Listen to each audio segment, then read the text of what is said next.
រាំងមេឃរិតតែក្តៅទឹកងួតស្ងួតបឹងមាត់លើមើលពីស្ពានទៅឃើញផ្ទះមួយខ្នងរែកលៀបគៀនឃ្លាំងបិទបាំងបំណងអោទូកដបងស្រីពៅឈប់ឆ្លង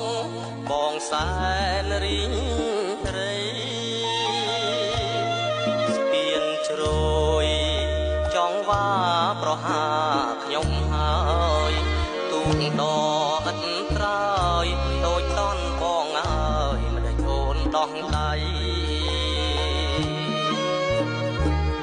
ភ្លេចអ្នកទូកដធ្លាប់ចំឡងស្រី